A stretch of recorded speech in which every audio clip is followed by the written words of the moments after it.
Olá, pessoal. Boa tarde. Fala, Jorge. Bem-vindo a todos. Fala, Rafael. Tudo bem? Tudo bom? Tudo jóia. Como é que tá aí na França? Tudo bem, cara. Em casa, né? Em casa. Legal. Bom, a gente vai ter bastante papo hoje, né, Rafa? Para o pessoal que está chegando aí. Já mandando alguns abraços aqui. O Denis, Serginho Alcântara. Quem mais está aí? Jadilson, que jogou futebol, foi profissional de São Paulo. Quem mais? Zé Mauro, Native. A Paty, minha esposa, todo mundo aí. A gente vai falando no decorrer aí, bastante gente, amigos, alunos, professores de tênis. O nosso objetivo hoje é falar um pouco da estrutura do tênis francês, como é que funciona aí na França, e nada como a gente convidar o Rafael, que é o nosso convidado hoje, para falar um pouco de como funciona toda essa estrutura, que é uma estrutura extremamente de sucesso, né? Um case de sucesso. Então, Rafa, você que já está há bastante tempo aí, né, mais de 15 anos, queria que você se apresentasse, tá, rapidamente. Muitos já te conhecem, mas outros possivelmente vão te conhecer agora. Então, faça as suas considerações aí iniciais para que a gente possa continuar o nosso bate-papo. Tá ótimo, Jorge. Então, primeira coisa é que essa é a primeira vez para mim, né? Então, conversar contigo é um prazer enorme, né? A gente teve essa experiência aí profissional em 2015, quando eu tive aí para falar da pedagogia francesa, e trabalhar contigo foi sensacional, né? Então, para completar, eu cheguei na França em 2001.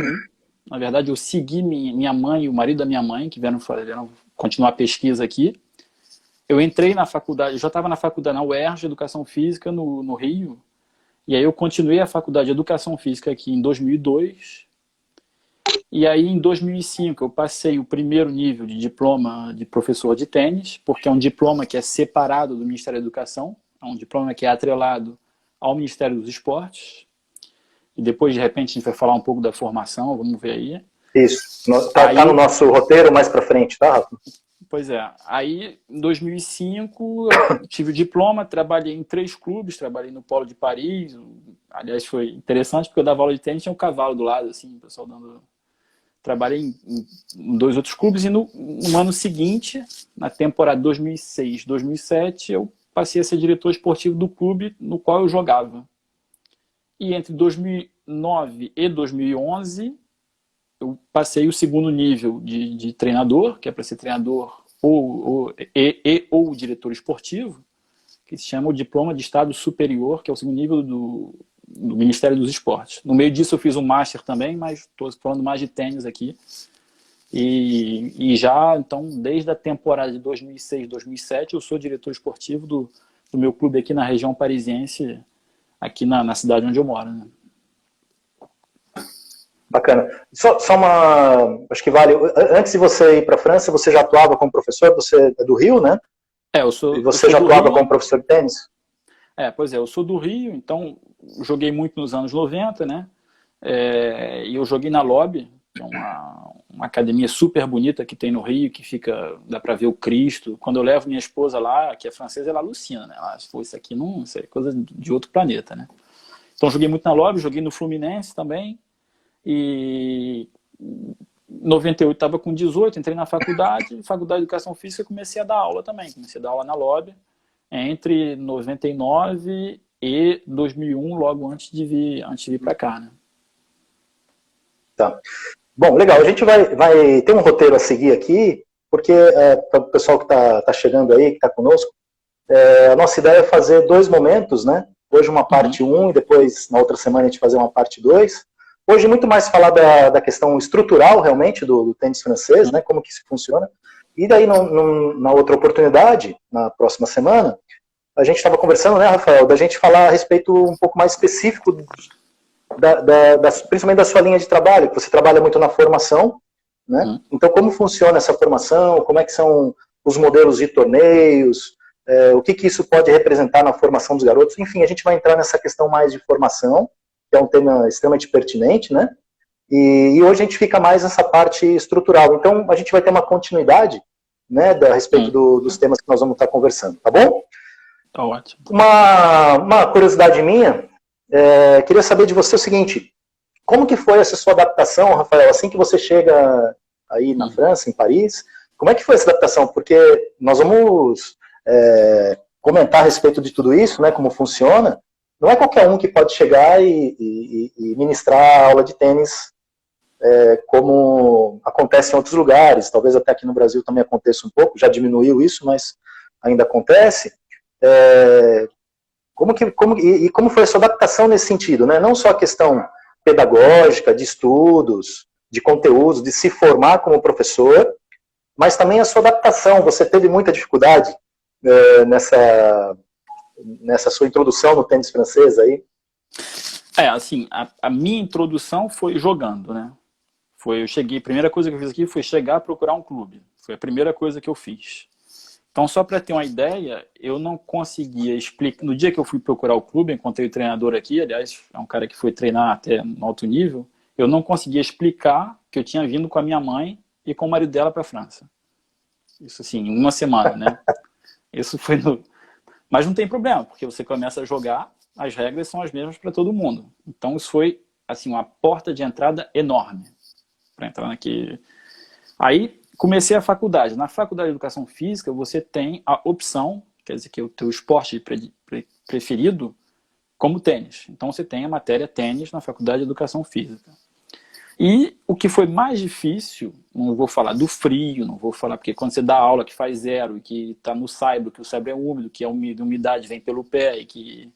Bom, não vou falar disso, mas o mais difícil foi o vocabulário. Quer dizer que eu cheguei aqui e falei, não é possível ter tanto termo, tanto vocabulário para o tênis. Isso em 2002, né? O apoio aberto, o apoio neutro, a empunhadura todo mundo conhece. Tanto detalhe para os gestos do tênis. Então, eu estou falando dos gestos. Isso sem falar dos tipos de exercício. Tem um vocabulário para cada tipo de exercício. Quando eu saí do Brasil tinha drill. Drill e troca de bola. Era o vocabulário que tinha. E chegando aqui foi isso. Aí depois tive que ir para a quadra, né? Eu comecei a dar aula, na verdade, como assistente. Num clube antes de ter o diploma profissional, eu era assistente. E aí você se lança, né? Quer dizer que você, às vezes, paga mico mesmo. Você diz uma coisa que o aluno não entende, aí faz aquela careta. Então, eu diria que o vocabulário, a expressão oral foi a parte mais difícil. Em seguida, tem a lógica didática daqui, que é você tentar entender como é que funciona a lógica didática daqui. Isso foi com muita formação e tal, até com o Laurent. Tive aula com o Laurent. O Laurent fez umas intervenções na faculdade. E aí, isso para entrar, quando você passou 20 anos no Brasil, para entrar, isso demora. Eu diria que continua entrando, assim, não é algo entendeu, que é congelado. Assim. Resumindo, é isso. Não sei se eu respondo a tua pergunta, mas foi nesse sentido aí. Legal. Então, muito bem feita a sua apresentação, a tua adaptação aí, né, na chegada na França. Bacana, porque é sempre uma curiosidade, né? Às vezes eu converso muito com os professores, todos têm uma curiosidade de saber, claro, do tênis francês, porque é referência no mundo, isso sem sombra de dúvida, mas também muitos com o desejo de, às vezes até de ter uma experiência fora, de querer vivenciar uma experiência numa grande escola como é a França, então não é tão fácil, né, de se adaptar, né, a essa realidade. Para a gente viver uma outra realidade aqui completamente diferente, né? Bacana, Rafa. Eu queria que você falasse um pouco sobre como funciona realmente a estrutura da escola francesa, né?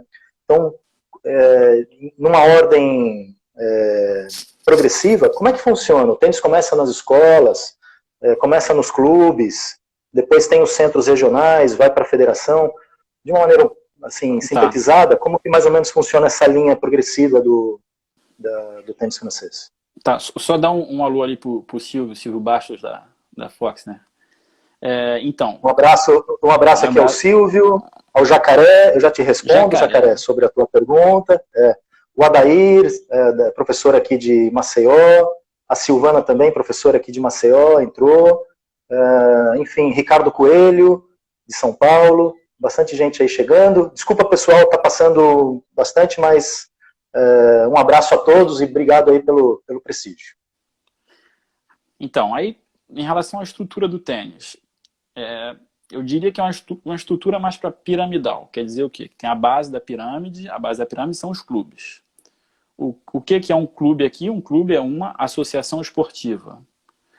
Então, só para ter uma ideia, no meu departamento, que é um departamento da região parisiense, existem 150 clubes. Só para você ter uma ideia da quantidade de quadra que tem. Isso aconteceu muito nos anos 80, com o boom de construção de quadras. Você sabe mais ou menos em média quantas quadras por clube, mais ou menos, em média? Jorge, é complicado assim. Eu posso te dar uma ideia, porque aqui você vai ter clube de 2 quadras descobertas, uma quadra descoberta, e vai ter clube com uns 15 quadras, umas 3 quadras cobertas. Isso no meu departamento. Tem clube maior. Estou falando do meu departamento. Né? Você tem clube, por exemplo, clube o TCBB, que é o clube de Boulogne-Billancourt, que é na beira de Paris, assim, pertinho de Roland Garros, é um clube com 4.000 sócios. O meu tem 350, que é um clube médio do meu departamento. Então essa é a base da pirâmide. Né? Então quer dizer que tem muito clube, muita quadra, e principalmente as quadras pertencem às municipalidades. Então quer dizer que a minha cidade, que é uma cidade de 5.000 habitantes, ela cede as quadras da cidade para os voluntários que administram o clube. E nós somos 2 empregados no meu clube. Eu sou diretor esportivo e tenho o meu colega. Então, tem muita quadra num sistema sem fins lucrativos para ter muita gente que jogue tênis. Porque a Federação Francesa é uma federação na França que tem o 2º maior número de federados, logo depois do futebol. E o futebol é esporte coletivo. E isso é importante porque tem Roland Garros e que, né, como se fosse uma máquina que gira assim, com uma potência enorme. Então essa é a base da base. Tem que saber que geograficamente a França é dividida em regiões. São 18 regiões, sendo 13 regiões no que eles chamam da metrópole, né, que aqui é a parte continental, porque tem também Martinique, tem esse pessoal todo, e são 101 departamentos. Então, você tem uma liga por região, e você tem um comitê por departamento. O que é uma liga? Uma liga é o órgão federal da Federação Francesa de Tênis, que é responsável por aplicar a política federal dentro da sua região. E essa liga está em contato com os comitês departamentais, que por sua vez aplicam as diretivas, as regras da Federação Francesa de Tênis. Cada uma com uma certa liberdade, não é algo extremamente fechado, porque em cada liga regional você tem um responsável, você tem um conselheiro técnico regional, que é o responsável da parte técnica, que estabelece a regra. Então, por exemplo, hoje de manhã eu tive uma reunião no Zoom com o conselheiro técnico regional da região parisiense, para falar sobre a formação dos professores. Então, os melhores dos clubes passam por um sistema que eles chamam de detecção, né? Então, você, a partir dos 5, 6 anos de idade, e os melhores podem ter treinos complementares nos comitês. Então, estou falando dos melhores, não estou falando da massa, né? Os melhores treinam nos clubes e nos comitês. E aí você começa a elaborar projetos esportivos. Quer dizer que você tem você preenche um projeto esportivo para dizer quantos treinos eles são previstos, quantos torneios ele vai fazer, quem dá treino, quantos treinos individuais, quantos treinos em grupo, esporte coletivo, porque também é preconizado, né, o esporte coletivo na formação dos sub-10. Né? E aí os melhores dos comitês depois vão para o que eles chamam de Polo França. Agora os Polos França estão diminuindo, então agora tem 2, que é o Centro Nacional de Treinamento. Antes era em Roland Garros, agora está do lado de Roland Garros. E o outro em Poitiers, que é uma cidade aqui na França. Mas aí eu estou falando da elite da elite, né? Mas a base mesmo é o fato que existem muitos clubes e muita gente joga tênis, né? Ou seja, aí que se fomenta realmente o tênis francês, né? Nos clubes. E você não chegou a falar sobre a escola. Existe algum trabalho nas escolas? Então, existe em paralelo o tênis na escola. Como é que funciona o tênis na escola? Você monta um projeto com a diretora da escola e você passa pela academia. O que é academia? A academia é a parte do Estado que é responsável por uma certa região em relação às escolas. Eu estou falando da educação nacional. Então, resumindo, você monta o projeto com a diretora da escola e você pode dar aula na escola com a ajuda dos professores da escola. Então, se eu pegar o exemplo do meu clube é dentro de um parque, a escola é colada no parque, então o pessoal desce da escola e vem para o clube, e a gente dá a gente tem oito classes, né, 8 turmas do primário, e então a gente tem 24 horas de aula no tênis na escola. Então a ideia para o nosso clube é assim, a gente tem um duplo objetivo. O primeiro objetivo é usar o subsídio do município, que também a gente tem um certo subsídio do município, junto à escola, porque a escola é municipal, e de uma forma mais, vamos dizer assim, comercial, você dar vontade para o pessoal da escola para vir jogar tênis. Então o clube paga essas 24 horas de aula, mas na temporada seguinte, de uma certa forma, tem aluno que vem se inscrever na escola de tênis. Então, mais uma vez, é tipo um círculo virtuoso, né, assim, que a gente tenta criar. E você fica bem privilegiado nesse momento, né? Por você estar nesse parque, próximo do colégio. Creio que o fomento, ele é constante para você, né? Pois é, assim, pessoalmente, qual é a ideia? Assim, a ideia é você estar num clube e saber quais são os pontos fortes do teu clube. Então, um dos pontos fortes do meu clube é o acesso ao clube. Quer dizer que numa cidade pequena de 5 mil habitantes, o acesso é fácil. Então, por exemplo, não existe, não sei mais como é que chama, antes na minha época era ginásio, né? Primário e ginásio, não sei como é que chama agora aí. Então não tem ginásio na minha cidade, só tem a escola primária. Então a gente tem muita criança da escola primária, porque é fácil vir da escola diretamente para o tênis. Então, por exemplo, a gente montou uma ação, porque não, o projeto é uma ação, ir buscar as crianças na saída da escola. Então, com isso a gente tem um certo sucesso, porque o pai que não pode vir buscar a criança na saída da escola às 4h30 da tarde, a escola é das 8h30 até às 4h30. Então a gente vem, busca e assegura, eles tomam o lanche das 4h30 às 5 e tem a aula das 5 às 6. E às 6 tem alguns que voltam com o centro de lazer. O centro de lazer é também uma estrutura que fica com as crianças quando os pais não podem vir buscá-las. Né? Bacana. Essa é a sua particularidade que é bem interessante para você, né? Essa logística que funciona. Cidade pequena, num parque, perto da escola, né? Bacana. Pois é. Assim, muito bom. Só para completar em relação à estrutura, o que é interessante é que mesmo tendo 150 clubes, a gente não tem muito assim, medo da concorrência dos clubes de tênis. Porque cada cidade, na verdade, atinge o público da sua cidade. E aí, assim, onde a gente vai ter mais concorrência em relação às outras atividades, porque tem outras atividades culturais, esportivas dentro da cidade. Bacana. Entrou aqui conosco também o César Rabelo.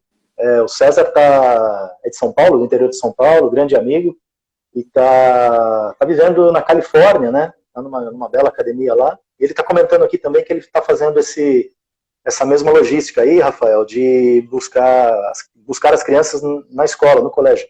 Eu acho que é uma bela estratégia, né? Se você tem essa proximidade, essa situação, sem dúvida nenhuma, é uma grande oportunidade de você manter vivo, né, as crianças no seu departamento. Muito bacana. Bom, você falou bem aí a respeito das estruturas, como é que funcionam os clubes, e depois todas as passagens. A gente mais para frente vai voltar um pouco mais a falar. Mas eu queria também chegar num ponto pertinente, né, que embora você falou da sua formação aí, na sua chegada na França, mas como hoje funciona a formação dos professores. Né? A gente até brincou no início lá, não é qualquer um que pode chegar e sair dando aula de tênis aí na França. Inclusive, a gente estava conversando hoje, né, mais cedo, e você falou que teve algumas novidades, algumas mudanças, inclusive, né, nessa questão. Então, também de maneira um pouco sintetizada, como é que funciona toda essa questão da formação, carga horária, investimento do professor, tempo, tudo isso aí. Eu acho que é um tema bem curioso. Esse aí é um tema, né? É um tema, né, João? Assim, é um tema, de pega, né? Então, assim, sendo claro, você não tem diploma, você não pode dar aula. Se um clube for pego com alguém dando aula sem ter diploma, dá problema. Dá problema com o Ministério, porque é o Ministério que controla. Critérios. para poder dar aula. Então, ter diploma, mas aí você tem um primeiro nível, que é o diploma de assistente. Então, você tem que ter tido um pequeno nível do sistema de classes francês. E depois tem o primeiro nível de profissional, né? Então, a exigência é um nível acima dentro das classes francesas. Agora, você tem que ter tido um certo nível de jogador, não pode ser qualquer pessoa. Você tem que ter jogado torneio, tem que ter atingido esse nível. Além disso, para entrar nesse primeiro nível de diploma, você tem que ter um clube. Então, para entrar numa formação, você tem que estar numa formação, você tem que estar em formação, mas junto a um clube. O clube que te bota em formação tem muita ajuda financeira para botar em formação. Então, quer dizer que você, dentro do teu clube, você pode ter alguém que está se formando por um custo bem baixo. Nesse primeiro nível, agora, isso que eu vou dizer agora é saindo do forno. Assim, foi hoje de manhã que eu ouvi. A Federação Francesa está propondo uma formação de 1 ou de 2 anos. Não é você que escolhe se você faz em 1 e 2, quem escolhe é a federação, que diz, você tem nível para fazer em 1 ano, ou você tem nível para fazer em 2 anos. Eu acho que a maioria das pessoas vai fazer em 2 anos. Em 1 ano são 700 horas, em 2 anos são 1.200 horas de formação. O custo da formação, você não tira do bolso, porque isso custa frequentemente entre 10 e 15 mil euros, o custo total da formação. Você não paga do teu bolso. Existem dispositivos do governo que te ajudam a financiar a tua formação, mas tem um custo. Em termos de conteúdo, o que tem dentro da formação? Vamos dizer assim, que tem 2 itens principais. O primeiro seria um item desenvolvimento de clube, quer dizer que você tem que elaborar, questionar, você tem que tentar fazer uma ação que desenvolva o teu clube. Eu estou falando do primeiro nível, né?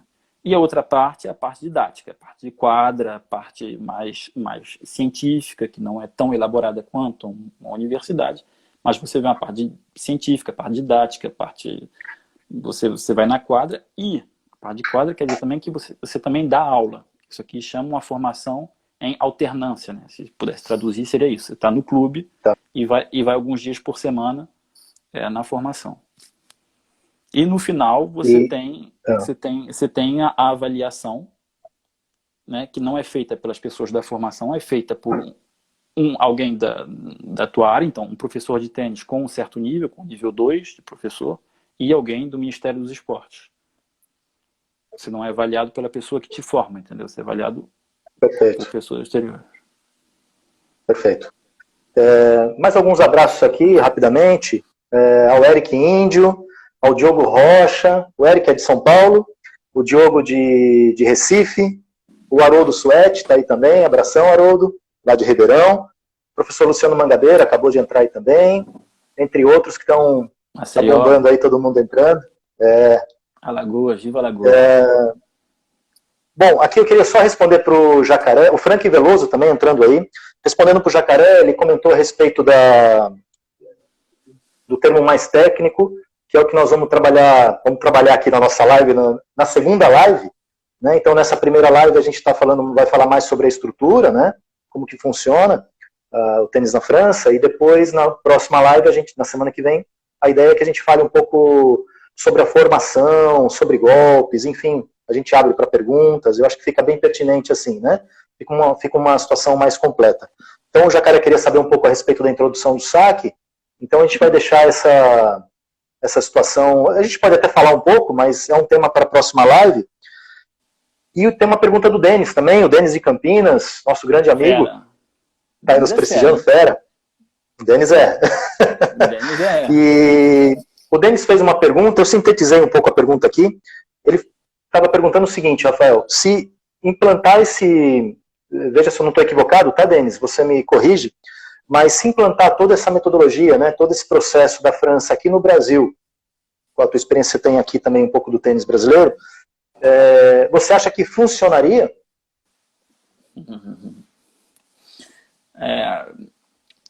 Assim, se eu fizer uma resposta bem reduzida, simplista, vou dizer sim. Sim, porque vamos dizer que a primeira coisa do método francês, que para mim é muito importante, é que leva em conta um ponto do treinamento esportivo, que é a especificidade da modalidade, né? Então quer dizer que a metodologia é baseada no jogo. O fato, o tênis é um esporte que tem incerteza, você não sabe onde a bola vai. Então, muito cedo na metodologia, você está face a face com alguém para trocar bolas, né? Isso é uma especificidade do tênis. Se a bola vir toda hora no teu forehand, você sabe fazer um forehand, mas quando ela for do outro lado, você não vai saber buscar a bola. Então, a metodologia é baseada no jogo. Pessoalmente, eu acho que o brasileiro adora jogo. Quando eu penso, assim, anos 90, quando eu penso no futebol do Brasil, quem vê futebol de salão brasileiro, o brasileiro adora jogo, entendeu? Então, eu acho que a metodologia com características brasileiras, para mim, você cria você pode criar uma coisa maravilhosa, assim, entendeu?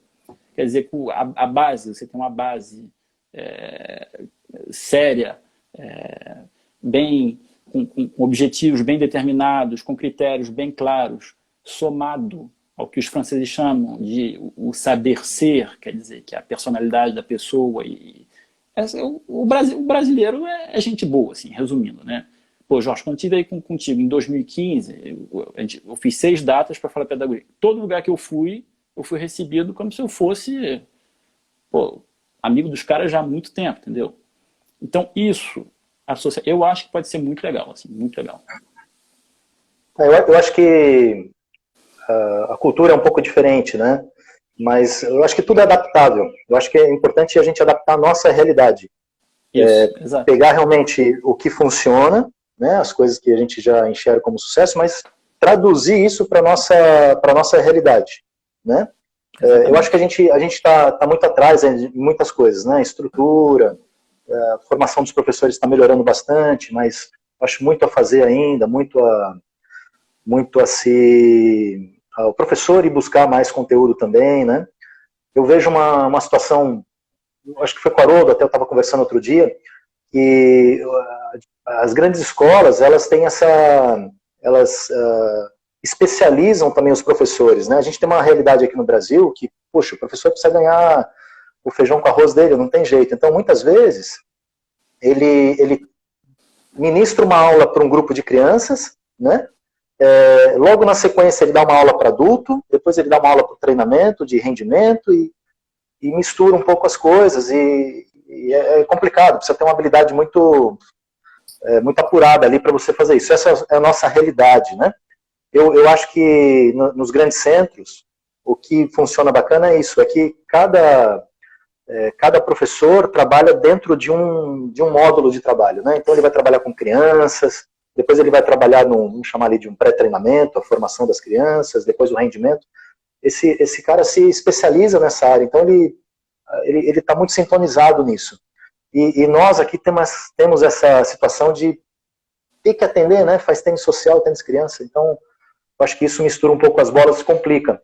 Eu falo também porque eu vivo um pouco essa realidade hoje eu estou em Maceió, e eu vivo também, eu tento separar um pouco, né, os dias que eu trabalho com crianças, os dias que eu trabalho mais com o social, mais com o treinamento, mas em algum momento você atravessa o samba, porque é uma realidade, né? Eu tento evitar isso, mas é uma realidade. Eu comento isso porque fiz a gestão de um grande clube em São Paulo, né? Muitos aí sabem, lá na Hebraica, por exemplo, e a mudança que nós fizemos lá foi nesse sentido, e funcionou muito bem, que foi identificar as características, o perfil de cada professor, e a gente encontrava qual o perfil dele de trabalho. É o professor que vai trabalhar, tem mais as habilidades com as crianças, né? E aí injetar conteúdos, treinar esse professor para trabalhar nesses módulos, né? Então, realmente funciona muito, muito bem. Assim, completando o que você está dizendo, Jorge, também. Desculpa, porque deu uma bloqueada, não, completando o que você está dizendo, porque esse perfil assim, de professor mais ou menos especializado também vai acontecer aqui em função do tamanho do clube. Então, por exemplo, se eu pegar o famoso TCBB, o Tênis Clube de Boulogne-Billancourt, que é é um clube enorme, com 4.000 sócios, você vai ter, eu acho que uns 50 empregados, não sei quantos professores de tênis, e aí você vai ter responsáveis de setores. Então vai ter o responsável do tênis adulto, por exemplo, tênis adulto lazer. Responsável da competição. Aí o clube é que vai determinar quem, como ele divide isso, como é que ele compartilha e tal. Então você pode encontrar coisas equivalentes aqui. Não estou dizendo que é a mesma coisa, mas em função da realidade do clube você vai... Eu, por exemplo, no nosso clube, os 350 sócios, 260 têm aula. Então, nós somos 2 professores. Então, eu sou mais o que eu chamaria de professor generalista, né? Então, tem desde da criança de 5 até o meu presidente de 65, entendeu? Que ainda joga torneio, que joga em equipe, que... Entendeu? Bom, fecha o parênteses, né? Bacana, bacana. Mas todo esse meu comentário, na verdade, era a respeito disso, né? Dessa particularidade que a gente tem aqui. De trabalhar com vários níveis, vamos chamar assim, vários produtos, né? E o professor tem que ter uma habilidade tremenda. Muitas vezes nas grandes escolas isso não acontece. Mais alguns grandes amigos aqui chegando, Rafael. A Suzana Silva. Opa! O Gustavo Brusadelli, grande piratinha, lá de Alfenas. O Caio Pimenta, de Aracaju. O Denison, também de Aracaju, professor Denison. Grande abraço. O professor Pita, aqui de Maceió, também entrando aí agora. Então, bastante gente amiga entrando aí para nos prestigiar. Pessoal, pode ir fazendo perguntas. Eu vou tentando também encontrar aqui para... o Bono também, de Petrolina. Bono. Grande Bono. Grande Bono. Lembra dele? Claro. O Bono fez, sei lá, 8 horas de ônibus para ver, né, a palestra. Né? Foi lá em Salvador, eu acho, ele participou, não foi? Foi em Salvador, né? Bono é grande parceiro. O Bono até faz uma pergunta aqui, eu acho que está na sequência, mas que você já poderia ir respondendo, Rafael, que é a respeito, já te passo aqui, a questão dos torneios, né? Nós vamos entrar aqui na questão dos torneios, mas você já poderia dar uma pitada aí a respeito disso. Qual a diferença dos torneios? Você vivencia muito mais o torneio de formação das crianças, né? E o que você encontra de diferença? E você poderia até colocar as situações positivas e coisas a melhorar, por exemplo, em comparação com o Brasil. Quais são as diferenças entre os torneios, né? Tá, possivelmente pode ser até a situação de formatos, né? Isso. Pode falar. Só dar um alô aqui, Xandão, Alexandre Almeida lá do Rio, fera, jogou muito tênis, né? Xandão tá aí também. Então, torneio. Jorge, torneio tem um monte. Torneio, não sei quantos torneios tem na França, porque tem muito torneio e os formatos são uniformizados. Quer dizer que você pode jogar um torneio aqui, pode jogar um torneio no sul da França, em qualquer lugar da França você pode jogar, porque o sistema de classe é uniformizado em toda a França. Mais especificamente em relação aos até 10 anos, o que eles chamam do Galaxy, galáxia do tênis, né? Eles deram esse nome. Uhum. Então, a ideia é você ter um torneio em que você não é aquele você perde e sai, né? É aquele você achar formatos de torneio no qual você joga pelo menos 2 partidas. Então, por exemplo, é uma exigência, por exemplo, do meu departamento, se você quiser fazer um torneio dos 11 aos 18 anos, você tem que fazer pelo menos 2 torneios de menos de 10 anos. Então, por exemplo, estou falando de política esportiva. Então, isso é uma exigência do comitê daqui do meu departamento, né? Tem outros departamentos que exigem mais, para ter mais torneios, para estimular o fato das pessoas jogarem. Até 10 anos, no meu departamento, você é obrigado a fazer torneios de grupo para até 10 anos, né? 8, 9. Existem torneios de 7 anos, mas que não são oficiais. Mas existem. Grupo, desculpa, só um parênteses aí. Grupo, você diz o grupo na situação individual ou torneio por equipe? Grupos de equipes? Não, tô falando do 8, 9, 10. Torneio... individualmente. Individualmente, mas tem que ser com grupo. Grupo A, grupo B. O primeiro de cada grupo faz a final, por exemplo. Então a ideia qual é? Você fazer torneio com mais convivialidade, que não é o garoto vem, toma 3-0, 3-0, porque os formatos são reduzidos, né? Então você pode fazer formatos de set de 3 games ou 4 games. Então ele vem, ele sabe que ele vai jogar pelo menos 2 jogos. E isso com horário definido, você sabe que vai chegar a tal hora, vai embora a tal hora. E a gente no clube, a gente tenta dar uma assistência maior, que é que a gente tenta botar sempre um adulto na quadra, não para ser juiz, mas para ajudar em caso de problema. Então a ideia é, a gente estimula a criançada a se auto-arbitrar, né, que diz auto-arbitrar, e se tiver erro, aí de repente o adulto intervém, com os pais sentados do outro lado em relação à troca de lado. Entendeu? Isso eu digo, né? Ó, pais, por favor, vocês sentam do outro lado, vocês estão aqui para aplaudir, para motivar, mas não estão aqui para dar conselho. Dar conselho é proibido. Então eu tento ser rigoroso em relação a isso. Né? Não vale dar dica? Em torneio individual? Não. O pai não pode dar dica? Não. Ah! Tô brincando. Não pode. Isso eu estou falando em torneio individual, tentando achar um formato mais convivial, né? Isso eu estou falando torneio para massa. A vantagem disso é que os torneios sempre, assim, não tem nenhum problema. Quando você bota duas crianças para se auto-arbitrarem, com os pais do outro lado, com um adulto, sem intervir, quase não precisa intervir. Vai ser mais em relação a erro de contagem de pontos, esquece, ou está no lado errado do saque. Mas confusão, assim, muito raro. Muito raro. Porque as regras são claras, assim, logo no começo elas são claras. Mas existe também muito torneio por equipe. Então, a gente até conversou outro dia, eu no meu clube, o período de abril, maio e junho, que é quando o tempo tá bom, né? Porque até março, começo de abril, você joga em quadra coberta. Então, você reduz o número de quadras. Então, quando chegam os torneios por equipe, a gente faz reunião para explicar para as equipes e tal. Isso é super importante para o clube, porque você integra as crianças e os adultos e todo mundo na dinâmica do teu clube. Entendeu? Então, por exemplo, torneio de 8 anos. Eles estão de 8 anos por equipe, que não é oficial, mas é feito. Então, eles vão lá no comitê, esse é feito no comitê, e encontram outros clubes de outras cidades. 9 e 10 anos já são oficiais, torneios por equipe, e você encontra também outros clubes. O que é uma equipe de 9 e 10 anos no meu departamento? São 2 crianças. Isso é uma equipe. Então a ideia é o quê? É você ter um formato simples, onde são pelo menos 2, onde eles possam jogar. Até 10 anos não tem duplas. Você começa a ter duplas a partir de 11, 12 anos.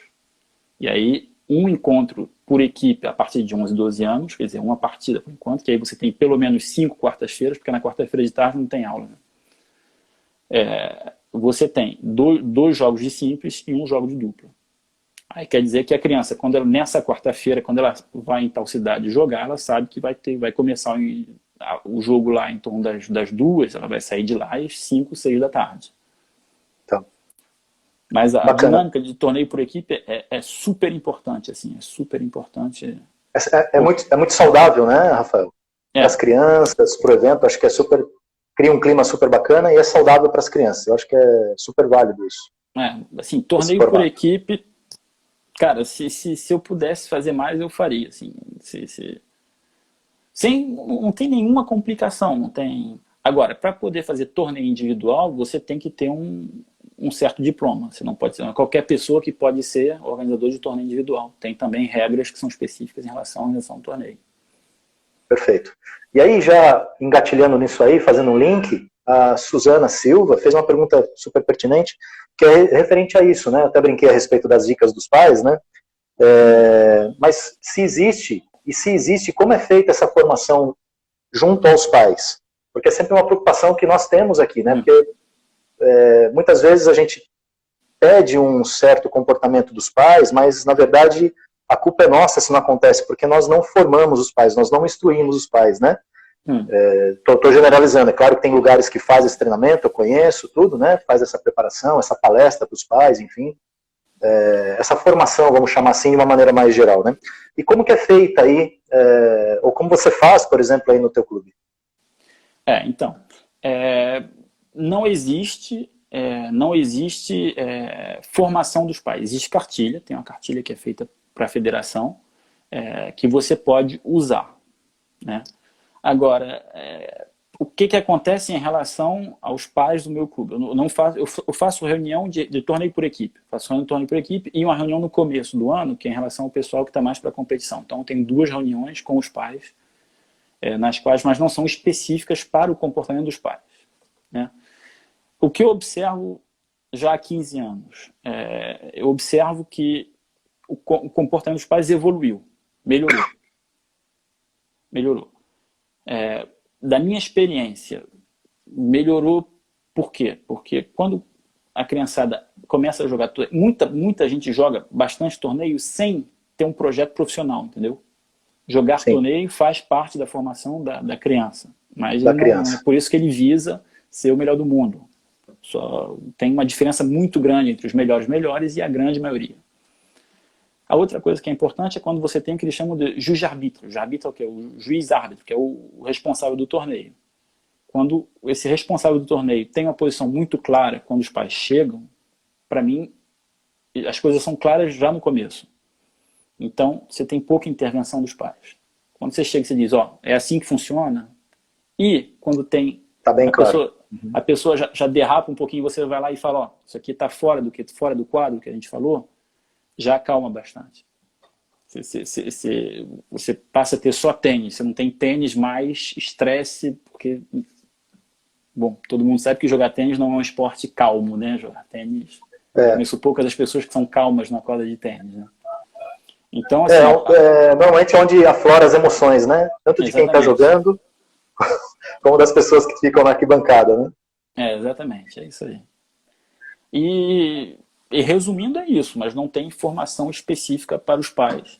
Agora, tem muita discussão e muita troca de ideia com os pais. Assim. Eu sou bem próximo dos pais, do pessoal que joga torneio. Bacana. Até Legal. porque, por exemplo, como te falei, bom, não sei se vai acontecer esse ano por causa do Covid, mas em julho leva uma garotada para jogar torneio aqui em outro departamento. Então quer dizer que os pais, né, têm confiança em mim para levar durante 15 dias a garotada. E aí, no meio disso, tem muita troca de ideia. Né? Inclusive, a gente tinha uma comitiva de bastante crianças indo esse ano, mas eu acho que vai ser cancelado, né, para jogar os torneios aí. O Lohan estava organizando isso, mas possivelmente vai ficar para o ano que vem. Mais algumas pessoas aqui entrando, Rafa. O Yacht Tênis de Londrina, está aqui conosco. Aqui de Maceió, Pedro Jorge, que é meu aluno. O professor Osman. Está com a gente também o Fábio Brito, o Cristiano Nunes e o Gilson. O Gilson, na próxima oportunidade que você vier aqui, possivelmente você vai conhecer, porque vai acontecer uma transição aqui da Federação Alagoana de Tênis. E o Gilson, ele possivelmente vai ser o próximo presidente, possivelmente não, será o próximo presidente da federação, e a ideia é fazer criar bastante fomento, né, aqui para o tênis alagoano, estruturar mais o tênis alagoano. Então, possivelmente você vai, na sua próxima vinda, você está escalado a passar por Maceió para... Pô, isso é terra do meu pai. Primeiro para a gente botar o papo em dia, né? Mas também para nos auxiliar em algumas coisas que possivelmente a gente vai pedir muita orientação tua aí, tá bom? Beleza. Beleza. Jorge, eu estou vendo uma pergunta aqui se tem um custo. Essa pergunta é interessante porque o custo dos torneios é baixo. Quer dizer que um torneio, por exemplo, um torneio de criança de 8, 9, 10 anos, no meu clube custa 13 euros. Um torneio, aí depois 11, 12, pode estar entre 15 e 18 euros. É raro ter um torneio de 20 euros. Então o custo é relativamente baixo, né? Mas não podemos esquecer que os torneios também... os torneios para as crianças pequenas não, mas os torneios, quando tem chave com muito inscrito, também é uma fonte de renda para os clubes. É uma forma de trazer renda para os clubes, né? Então, por exemplo, quando a gente vai na gira lá no oeste da França, tem torneio que tem mais de 1000 inscrições, por exemplo. Perfeito. Porque o sistema de chaves aqui permite isso. Bom, resumindo. Legal. E a Suzana cita mais uma situação aqui bacana, né? Que acho que vai ser o link para o nosso próximo encontro na semana que vem, que é referente aos benefícios, né? E como que a gente integra, né? Para fazer para formar melhor as crianças a respeito dos torneios. Que os torneios, os eventos, eles fazem parte da formação do garoto, completamente, né? completamente. Como tenista. Então, esse vai ser o nosso link, tá, Suzana, para a próxima semana, que a gente vai falar um pouco mais a respeito desse tema e vai ficar bem pertinente. Hoje a gente vai falar um pouco mais da questão da estrutura. A outra coisa também relacionada à estrutura, Rafael, e é uma curiosidade nossa aqui, são perguntas que foram chegando, que é como que funciona, né? Se vocês têm algum apoio a respeito de financeiro, né? Do município, do estado, sei lá, do próprio Roland Garros, que é um torneio que entra muita grana, né? E eu sei que uma parte vai para o desenvolvimento do tênis. Então, como que funciona de maneira geral no tênis francês e como que você é subsidiado, se é, né? Nesse sentido, na sua região, por exemplo, no teu clube. Vamos lá, Jó. Se eu falar demais, você me corta, né? Porque isso aí é um assunto também imenso. Vamos lá. Primeira coisa, não, vou voltar para em relação à questão geográfica da França. A França é a França dividida em regiões, divididas em departamentos que são divididos em municípios. Cada instância dessa pode te dar um subsídio. O município, o departamento, a região ou o estado com E maiúsculo, né? Além disso, você também pode ter ajuda da Federação Francesa de Tênis. Tá? O município, antes de falar de dinheiro, como eu já te falei, já cede quadra. O fato de ceder a quadra, você já tira um custo em relação ao aluguel de quadra. Começando por aí. Por exemplo, meu clube não paga luz também, não paga a luz das quadras. A gente tem 2 quadras cobertas, tem uma estrutura simples, mas boa. Para uma cidade de 5 mil habitantes... Ela tem uma isenção do município referente a isso, né? Da eletricidade. As quadras pertencem ao município e diz, ó, a associação esportiva administra o clube, como vocês quiserem. Como vocês quiserem, não. Tem que... Bom, tem muita coisa aí. Tem as normas, claro. Tem muitas normas e principalmente tem muita cidade maior que vai dar... Ó, como as quadras são nossas, o clube é nosso, então a tua política esportiva vai ser mais em relação a isso. Tá? Então, vou dar o exemplo aqui de uma cidade que se chama Puteaux, que é uma cidade que é colada em Paris, que tem muito dinheiro, porque tem muita empresa.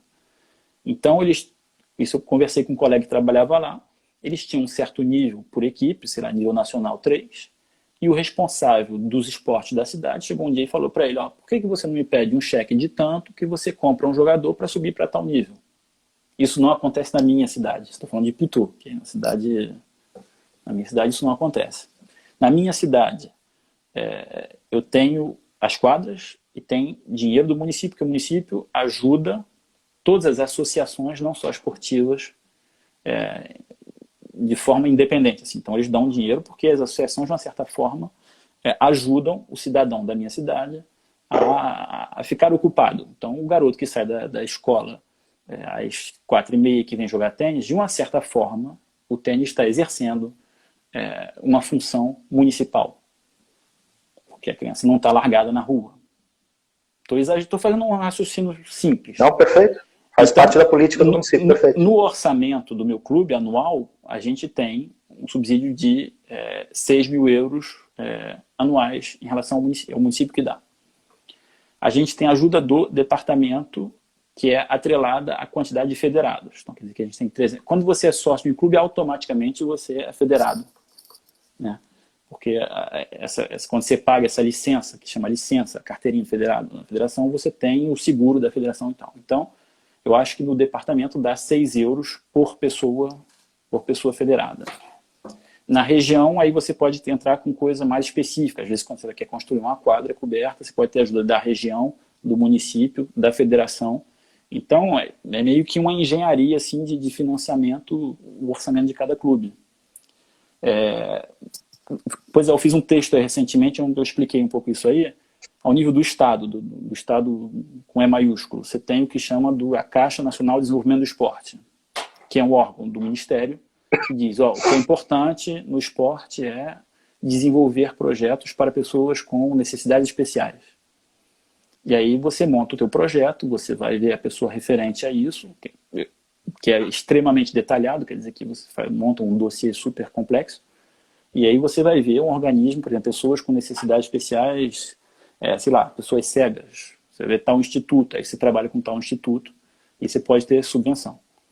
Subsídio, né? Resumindo é Subsídio. isso. Subsídio. Resumindo, é município, departamento, região, estado e Federação Francesa. A Federação Francesa, Roland Garros, rolou uns anos atrás, rolou uma polêmica que a França poderia perder Roland Garros. Aí, para a Federação Francesa, isso foi um desespero, né? Porque é a maior fonte de renda da Federação Francesa. A maior parte do bolo vem de Roland Garros. Então, Roland Garros, você tem a federação e aí o dinheiro vai chegando nas ligas, nos comitês e um pouquinho nos clubes. Então, por exemplo, eu tenho uma menina no meu clube de 2013 que foi detectada e que tem 2 treinos no departamento. Então, como ela tem 2 treinos, de uma certa forma, isso é subsidiado, porque ela não paga no departamento o custo total dos treinos. E, além disso, a federação dá uma ajuda para eu poder fazer uns treinos individuais com ela. Bacana. Entendeu? Então, isso vai meio que ramificando, assim, podem ter múltiplas fontes, né? E isso não estou falando de iniciativa privada ainda, isso é outra coisa. Que bacana. E, por exemplo, a ajuda também, ela também é na respeito da indicação das crianças. Por exemplo, você tem uma menina, essa aí, vai chegar um momento que, talvez na sua cidade, não justifica ela ficar treinando mais aí, ela iria para um outro centro, e lá ela teria mais subsídios, ela teria mais ajuda de custo, alguma coisa nesse sentido, da federação? Ajuda, assim, o dinheiro tem sido reduzido, né, ultimamente aqui. Então tem ido mais para os mais fortes. Então quer dizer que rola dinheiro para os pequenos, 6, 7 anos, até 9, 10, frequentemente aos 10 rola um filtro em relação ao comitê. Assim, esse aqui tem nível para continuar, esse aqui não tem nível, né? O que vai fazer com que ela mude de clube, frequentemente não é a questão do dinheiro, mas é a questão da estrutura que o clube pode proporcionar para a criança. Então, por exemplo, o irmão dela, no passado estava no clube, trocou esse ano porque não tinha mais criança do nível dele, os pais não queriam, acharam que não tinham mais garotos do nível dele para jogar com ele. Então não tinha mais uma dinâmica em relação ao nível dele que permita. E ele continua no comitê, mas está em outro clube. Mas não tem problema, isso eu entendo perfeitamente, não tem. Mas é verdade que, de uma certa forma, como o principal objetivo, principalmente do meu clube, é o tênis para todos, você chega na hora que as quadras são tão ocupadas que para você desenvolver um projeto esportivo ambicioso é muito complicado. Muito complicado porque durante 6 meses do ano você reduz a quantidade de quadras porque você joga em quadra coberta. Em função do clima, né? Claro. E é por isso que nos comitês eles oferecem mais treinos, de tal forma que você compartilha os treinos em clube e no comitê, e chega uma hora, se for a criança for realmente forte, aí vai para uma estrutura federal realmente, mas aí tem um nível, um nível. Perfeito. Né? Legal, Rafa, eu acho que a gente começa a esquentar a nossa conversa aqui, eu acho que começa a ficar bem bacana. A gente tem aproximadamente aí 5 minutos de live, porque com 1 hora ela cai, né? Mas nessa reta final, porque a gente vai fazer a parte 2, para todo mundo que está chegando aí, a gente vai fazer a parte 2, e eu acho que vai ser os temas mais pertinentes, né? Eu estou vendo bastante pergunta em relação a isso, vou deixar anotado para na próxima live a gente poder pegar bem nesses temas referente à parte mais técnica, tática, na semana que vem. Mas eu queria já, para deixar linkado, eu tenho a minha opinião, muitos professores também têm as suas opiniões, né? Muito possivelmente já formadas a respeito disso, mas queria que a tua opinião, que eu já conheço, mas queria que você comentasse nesses 4, 5 minutos que nós temos, né? Que faz parte até daquela carta que você escreveu e disponibilizou, que assim, para você, tá? O que é mais importante? As duas coisas são muito importantes, mas ter 4, 5, 6 jogadores entre os 100 do mundo ou fazer o maior número de crianças, pessoas virem jogar tênis?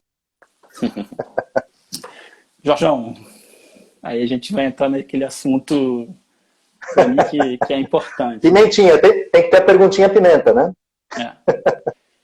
Como eu sou brasileiro, eu vou repetir o que eu te falei outro dia. Eu falei, se eu imagino a criança que chega na escola às 8, que toma café, que estuda, que praticou esporte, que volta para casa às 6h30, às 7, eu prefiro ter 80% da população fazendo isso do que ter quatro caras no top 100, entendeu? Essa é a minha opinião, mas com uma certa ressalva. Por quê? Porque, claro, você ter o expoente, quer dizer, que ter o ídolo, claro que isso, né, dá estímulo para a criançada jogar. Então, claro que uma coisa vai junto com a outra. É a história do círculo virtuoso, claro. Mas se tivesse que fazer uma escolha assim, meio cartesiana, é isso ou isso, eu preferiria ver a criançada na escola e praticando esporte, entendeu? Eu acho que Perfeito. do que porque eu vejo aqui uma opinião minha, tá? Mas assim, por exemplo, eu vi nos últimos anos, né, muitos trabalhos de fomentos, mas muito soltos, né? Então, é um trabalho aqui numa região, outro trabalho na outra região. Eu tento fazer a minha aqui, é uma luta para a gente se manter. Eu tenho conversado com você a respeito disso, né? É difícil você manter, e aí você, nesse gasto de energia de manter, você acaba não progredindo, e poderia progredir. E essa progressão, eu acho que deveria vir das federações, uma federação bem organizada, principalmente da confederação, que é o nosso órgão maior, né? E eu realmente não vejo isso, né? Eu tive alguns contatos, inclusive com a confederação, para nos apoiar em nos nossos projetos aqui, e é extremamente difícil. Nosso projeto aqui, por exemplo, tem gestão de qualidade. Eu acho que foi o primeiro projeto do país a ter gestão de qualidade, né? Mas nós somos isolados. Eu faço trabalho aqui numa cidadezinha que fica a 30 quilômetros aqui de Maceió, tá? E que fica um trabalho extremamente educacional. E eu acho extremamente importante. Se você vê o valor que é para as crianças, para mim não é nem formar o tenista. É claro que eu gostaria, o meu sonho é de vê-los progredindo, que o tênis abra a porta para esses garotos, né? Mas muitas vezes a gente fica patinando, a gente não sai daquele fomento, que é muito importante, eu não estou tirando a importância disso. Mas se nós tivéssemos estruturas bem formatadas como é aí, né? E eu tenho toda a certeza agora com a nova gestão da federação aqui, nós vamos, se Deus quiser, ter essa situação de progressão aqui no estado de Alagoas. Seria muito importante fazer o maior número de crianças jogar, mas que eles também progridam, né? Mas era importante isso, voltando, né? Repetindo, eu acho que é importante que isso venha do grande órgão. E eu fico me perguntando, é melhor formar 2, 3, 4, 5, 6 jogadores, toda a grana de apoio para 4, 5, para ver se vai sair algum jogador, que você sabe que é muito difícil, não importa o talento que tem um jogador, é muito difícil ele se firmar entre os 20 do mundo, que é onde você tem uma grande visibilidade. Não seria melhor, de repente, dar uma atenção, não precisa tirar a atenção do alto da pirâmide, mas fazer o trabalho na base da pirâmide. E nós temos que fazer esse trabalho de base. Isso é uma particularidade que eu acho que nós temos que abrir mais os olhos aqui no Brasil. Repito, tem muita gente fazendo grandes trabalhos, grandes projetos, né, social, projetos de fomento, mas eu acho que está muito solto, né? A gente deveria ter um órgão onde fiscaliza isso, onde dá um certo apoio, alguma coisa, para que a gente possa progredir. Com certeza. E Jorge, não sei se você... Para confirmar o que você está dizendo, para dar uma força em que você está dizendo, em 2015, quando eu estive contigo, lá na BB, eu fui testemunha do negócio, eu vi criança descalça jogando tênis. Que foram os garotos do nosso projeto lá, é isso. Exatamente, do teu projeto. E quando a gente abria a boca, era assim, ó, uma educação, um respeito. Tô puxando o saco mesmo, entendeu? Porque o negócio foi legal, porque dá arrepio, porque o negócio... Aí, o moleque curtiu aquilo como se fosse, entendeu? Meu irmão, há muito tempo eu não tinha visto isso, entendeu? E não sei como, mas vocês aí na cara e na coragem, vocês fazem mágica, meu irmão, porque o negócio aí é... Rafael, aqui só te interrompendo, nós temos mais 20 segundos. Você quer abrir de novo mais um pouquinho para a gente fazer mais uns 10, 15 minutos só para definir isso aí? Ou nós encerramos aqui e voltamos na próxima? Jorge, eu te sigo aí. Vamos 10, 15 minutos. Então eu vou desligar aqui. E, pessoal, eu desligo, vai encerrar em 10 segundos. E a gente volta de novo para definir. Tá bom?